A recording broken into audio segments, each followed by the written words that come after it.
வணக்கம் குழந்தைகளே. இன்னைக்கு பாட்டி உங்களுக்கு ஒரு கதை சொல்ல போகிறேன். அந்த கதையோட தலைப்பு என்ன தெரியுமா? அரசன் எப்பொழுதும் அரசன் தான். ஒரு அடர்ந்த காடு. அந்த காட்டின் ராஜாவாக நீண்ட காலம் ஆட்சி செய்த ஒரு சிங்கம் இருந்தது. அந்த சிங்கத்திற்கு இப்பொழுது வயதாகி விட்டது.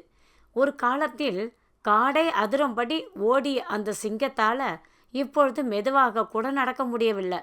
உடல்நிலை சரியில்லாததால் ஒரு பெரிய மரத்தின் நிழலில் கண்களை சொருக அந்த சிங்கம் ஓய்வெடுத்து கொண்டிருந்தது. அப்பொழுது அந்த வழியாக ஒரு நரி வந்தது. சிங்கத்தை பார்த்ததும் நரிக்கு ஒரு பொல்லாத எண்ணம் தோன்றியது. இந்த சிங்கம் இப்பொழுது வயதாகி போய்விட்டது. இதற்கு ஒரு பழைய பலம் கிடையாது. நாம் ஏன் இதை கொஞ்சம் சும்மா விட வேண்டும்? கொஞ்சம் வம்பிழுத்து பார்ப்போம் என்று நினைத்தது. நரி மெதுவாக சிங்கத்தின் அருகில் சென்றது. சிங்கம் களைப்பில் கண்களை மூடி படுத்திருந்தது. நரி உடனே சத்தமாக பாடத் தொடங்கியது. சிங்கத்தின் காதருகே சென்று கத்தியது.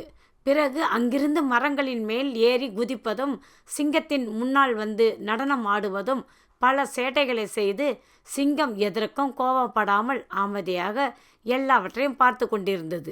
நரிக்கு தைரியம் அதிகமானது. என்ன ராஜா, உங்களுக்கு வயதாகிவிட்டதா? உங்களால் எழுந்து கூட நிற்க முடியவில்லையே என்று ஏளனம் பேசியது. சிங்கத்தின் பொறுமை மெல்ல குறைந்தது. அந்த நரியை பார்த்து நிதானமாக கேட்டது. நரியாரே, நோய்வாகப்பட்ட இந்த வயதான சிங்கத்தின் வேகம் என்ன என்று உங்களுக்கு தெரியுமா? நரி சிரித்து கொண்டே, உங்களுக்கு எது வேகம்? மெதுவாக நடக்கவே தடுமாறுகிறீர்கள் என்றது. சிங்கம் கம்பீரமாக சொன்னது, உன்னை போல துருவென இருக்கக்கூடிய 10 நரிகளை 2 நிமிடத்தில் அடித்து கொள்ளக்கூடிய வேகம் இன்னமும் என்னிடம் இருக்கிறது. அதை நீ இப்பொழுது பார்க்க வேண்டுமா? நான் உடல் நலம் இல்லாமல் இருக்கலாம், ஆனால் நான் தான் இந்த விலங்குகளுக்கு எல்லாம் அரசன்.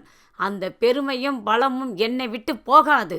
சிங்கம் சொன்னதை கேட்டு நரி ஒரு நிமிடம் நடுங்கி போனது. சிங்கம் தொடர்ந்தது, நீ செய்த இந்த சிறு தவறுகளுக்காக உன்னை கொல்ல எனக்கு விருப்பமில்லை. ஆனால் என் பலத்தை உனக்கு காட்டுகிறேன் பார். அந்த நொடி அந்த காடே அதிரும்படி சிங்கம் ஆக்ரோஷமாக ஒரே கர்ஜனை செய்தது. அந்த சத்தம் இடி முழக்கம் போல இருந்தது. சிங்கத்தின் முகத்தில் இருந்த அந்த வேகத்தை பார்த்த நரி, ஐயோ, இனி இங்கே இருந்தால் அவ்வளவுதான் என்று பயந்து போய் அந்த இடத்திலிருந்து ஒரே ஓட்டமாக ஓடி மறைந்தது. முதியவர்களை பலவீனமாக தெரிந்தாலும் அவர்களின் அனுபவமும் திறமையும் எப்பொழுதும் குறைந்து போகாது என்பதை அந்த நரி அன்றைக்கு புரிந்து கொண்டது. என்ன குழந்தைகளே, நம்மிடம் இளமையும் வேகமும் இருப்பதால் வயதான முதியவர்களை ஒருபோதும் கேலி செய்யக்கூடாது. அவர்களின் அனுபவம்தான் நமக்கான பாடம். பாட்டி கதைகள்.